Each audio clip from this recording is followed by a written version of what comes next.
নমস্কার বন্ধুরা, আমি বৃষ্টি। গল্প বৃষ্টির আড্ডার একটি নতুন অডিও স্টোরিতে আবারও সকলকে স্বাগত জানাচ্ছি। আজকে আমি তোমাদেরকে একটি নতুন গল্প শোনাতে চলেছি, থ্রিলার লাভ স্টোরি। তো লিখেছেন প্রীতি, আর আজকে আমি তোমাদের শোনাবো পর্ব 1। তাহলে চলো গল্পটা শুরু করা যাক। আশা করছি তোমাদের এই গল্পটা ভালো লাগবে। রেজাল্ট হাতে ছুটতে ছুটতে বাড়িতে ঢুকলো রুদ্রাক্ষী।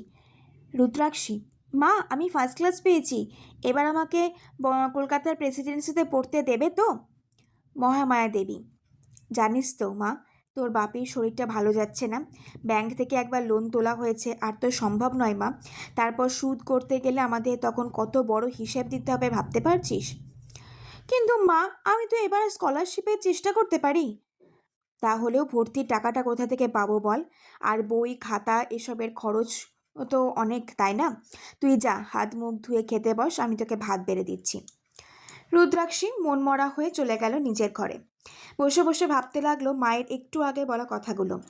ছোট থেকে বরাবরই রুদ্রাক্ষী পড়াশোনায় ভালো, কখনো ফার্স্ট ছাড়া সেকেন্ড হয়নি। ওর বাড়ি বর্ধমানের মফস্বলের একটা শহরে। বাবা মনোহর রায়চৌধুরী বেসরকারি কোম্পানিতে চাকরি করতেন। বছরখানেক আগে সেখান থেকে ছাঁটাই হলে হৃদরোগে আক্রান্ত হয়ে পড়েন তিনি। মাঝে মাঝেই স্ট্রোক হয়। মাসখানেক আগে একটা বড়সড় হার্ট অ্যাটাকে উনি পুরো বিছানায় পড়ে যান। রুদ্রাক্ষী রায়চৌধুরীর নামটা স্কুলে সবার মুখে মুখে মুখে ঘুরত। পড়াশোনাতে এতই ভালো ছিল যে সবাই বলতো যে ওর একটা ভবিষ্যৎ আছে। মা বাবার মুখ অনেক উজ্জ্বল করবে একদিন। কিন্তু বাবার অসুখটা সব কেমন যেন পাল্টে দিল। বাবা মায়ের একমাত্র সন্তান, বাবা মায়েরও অনেক স্বপ্ন ছিল ওকে নিয়ে। ঘরের দরজায় টোকা পড়তে রুদ্রাক্ষী নড়ে চড়ে বসল। মহামায়া দেবী এসেছেন। আখি, মা ভাত বেড়েছি, শিগগিরই নিচে নিচে আয়। আমি আর তোর বাবার অপেক্ষা করছি। রুদ্রাক্ষী কোনো রকমে চোখটা মুছে নিয়ে বলল, আসছি মা। কোনো রকমে ঝটপট স্কুল ড্রেসটা ছেড়ে হাত মুখ ধুয়ে নিচে নেমে আসলো রুদ্রাক্ষী। খাওয়া দাওয়া সেরে মনোহরবাবু ওকে নিজের ঘরে ডাকলেন কিছু জরুরি কথা বলার জন্য। মনোহরবাবু, আখি, মা, তোর কলকাতার কলেজে পড়ার খুব ইচ্ছা, তাই না? না বাবা, আমার পড়াশোনার আগে তোমার সুস্থতা। আমার জীবনে সবার আগে তোমরা দুজন। তোমরা না থাকলে যে আমার এই পৃথিবীতে কেউ নেই আর। জানি রে মা, আমাদেরও তো তুই ছাড়া আর কেউ নেই রে। তুই আমাদেরকে কতটা ভালোবাসিস সেটা আবার বলতে হয় নাকি? মহামায়া দেবী বললেন, আমরা সব জানি মা, তাই তো তোর বাবা তোর বিয়ের জন্য সঞ্চয় করা টাকা তোর পড়াশোনার জন্য দিচ্ছে। সত্যি বাবা? আমি তার মানে এবার সত্যি কলকাতার কলেজে পড়তে পারবো? মনোহরবাবু মেয়ের মাথায় হাত বোলাতে বোলাতে বলল, হ্যাঁ রে মা, আমি সব ব্যবস্থা করে দেব। এমন সময় বাড়ির কলিং বেল বেজে উঠল। মহামায়া দেবী বললেন, এখন আবার কে এলো? মনোহরবাবু, কারা আবার? আমার বাকি 4 মেয়ে। আমি গিয়ে দরজা খুলছি। রুদ্রাক্ষী ছুটে গিয়ে দরজা খুললো, আর সঙ্গে সঙ্গে 4 কন্যা রুদ্রাক্ষীকে জড়িয়ে ধরল। 4 কন্যা মানে রুদ্রাক্ষীর 4 বান্ধবী, ঋতুজা, মেঘশ্রী, ইশিকা আর অদ্রিজা। 3 বন্ধু খুব কাছের। সবার বাবা মাই তাদের নিজেদের সন্তানের থেকেও রুদ্রাক্ষীকে বেশি ভালোবাসে, আর ওর অনেক প্রশংসা করে সবসময়।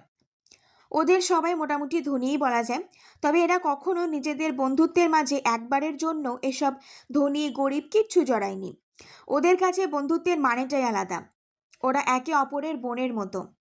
ঋতুজা বলল, আখি, তুই এত ভালো রেজাল্ট করলি আর আমাদের সাথে 2 মিনিট দাঁড়ালিও না। মেঘশ্রী, আমরা তো পরে ইশিকার কাছে শুনলাম তুই নাকি চলে গেছিস। আরে আগে বাড়িতে জানাবো বলেই চলে এসেছিলাম। ইশিকা বলছে। এই আন্টি আঙ্কেল কই?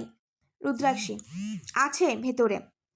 অদ্রিজা, উফ, তোরা দরজাতেই আটকে থাক, বলে রুদ্রাক্ষীকে সরিয়ে ভিতরে ঢুকলো অদ্রিজা। মহামায়া দেবী বলল, আরে অদ্রিজা, আয় আয়, বাকিরা কোথায়? ওরা দরজাতেই আটকে আছে। তুমি বলো আন্টি, কেমন আছো? জানিসই তো। মহামায়া দেবী বললেন, জানিসই তোর আঙ্কেলের শরীরটা কেমন, এই নিয়েই আছি আর কি। বাকিরা ততক্ষণে ভিতরে ঢুকে পড়েছে। ঋতুজা বলছে, আরে আন্টি, আমাদেরকে আশীর্বাদ করবে না? আজ আমাদের রেজাল্ট বেরোলো। জানি আখির মতো অত ভালো হয়নি, তবুও একটু খারাপও করিনি কিন্তু, বললেন মেঘশ্রী। মহামায়া দেবী, আরে আরে, কেন দেবো না? আগে তোরা বস তো, আমি তোদের জন্য একটু শরবত আর মিষ্টি আনছি দাঁড়া। আরে আন্টি ব্যস্ত হবেন না, আমরা বাড়ি থেকে খেয়েই এসেছি। ইশিকা বলছে, একদম পেট পুরো ভর্তি, আর জায়গা নেই। রুদ্রাক্ষী, তাই নাকি? তা কি কি খেলি শুনি? এই যা যা জোটে আমাদের কপালে, মানে ওই কালি, থাপ্পড়, চর আর কি। ঋতুজা বলল। সবাই হেসে উঠল। মহামায়া দেবী, এই আখিমা, ওদেরকে নিয়ে তোর ঘরে যা, আমি শরবত আর মিষ্টি আনছি, যা যা। সবাই গল্প করতে করতে চলে গেল উপরে রুদ্রাক্ষীর ঘরে।